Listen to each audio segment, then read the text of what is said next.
Bon alors, excusez-moi, mais on ne va pas faire semblant comme ça de découvrir que la CRC a quand même des orientations qui n'ont jamais surpris, qui ont toujours été des orientations extrêmement libérales. Néanmoins, moi j'ai lu avec attention le rapport et il y a plusieurs aspects intéressants dans ce rapport et dont un aspect que je conteste totalement. Un aspect intéressant qui montre bien finalement que la collecte pneumatique des Batignolles est un gouffre financier.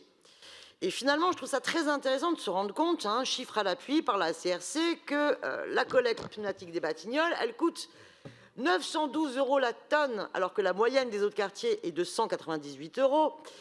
Ce qui montre quand même qu'on est dans une explosion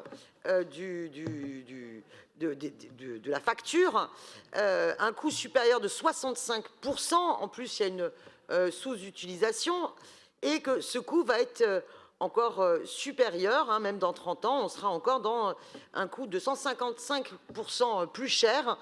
Donc ce qui est intéressant dans ce rapport, c'est que pour toutes celles et ceux qui croyaient au mythe que face au réchauffement climatique, la solution c'était l'innovation high-tech à tout prix, la smart city, les villes hyper connectées, eh bien c'est du pipeau.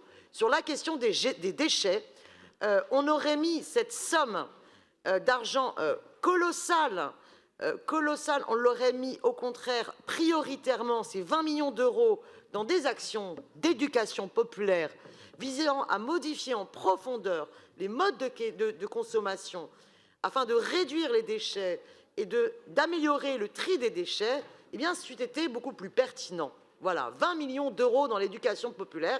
Est-ce qu'une ville comme Paris serait prête à le faire? Ça serait plus efficace que cette Smart City totalement illusoire.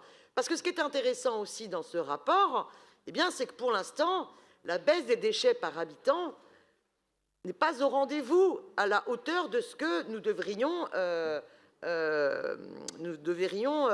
souhaiter.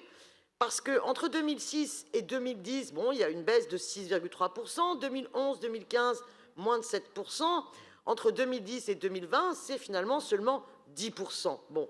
Et donc, on a même eu en 2000, ça y est, je me perds dans les chiffres, une reprise de la croissance des déchets entre 2016 et 2018.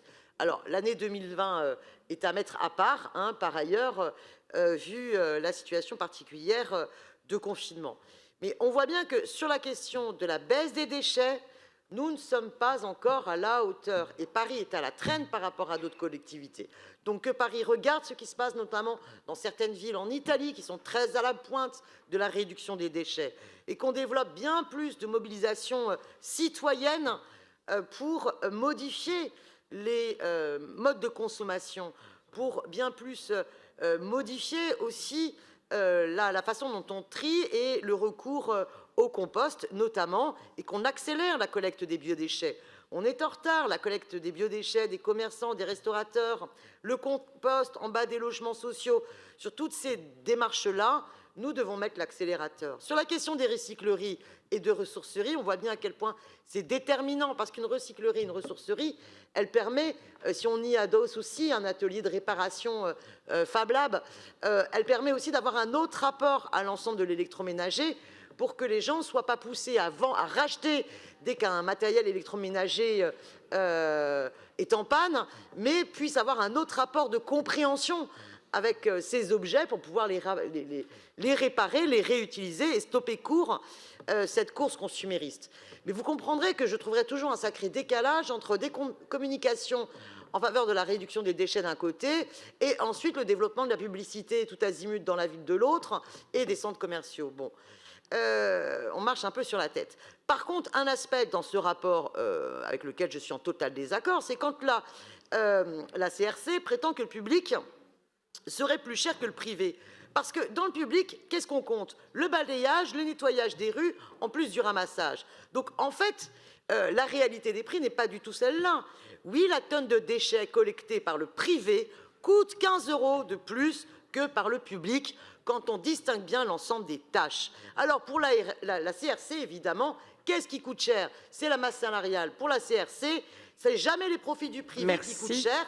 Et oui, il faut se battre pour améliorer les conditions de travail des fonctionnaires de la ville, notamment dans ce domaine-là où on sait pertinemment la fatigue et la pénibilité. Et je serai toujours en faveur de la réduction du temps de travail. Cette loi sur les 1607 heures est un scandale, tout comme celles et ceux qui veulent la retraite à 65 ans pour ces travailleurs. Merci Madame Simonet. Pour répondre à toutes ces remarques,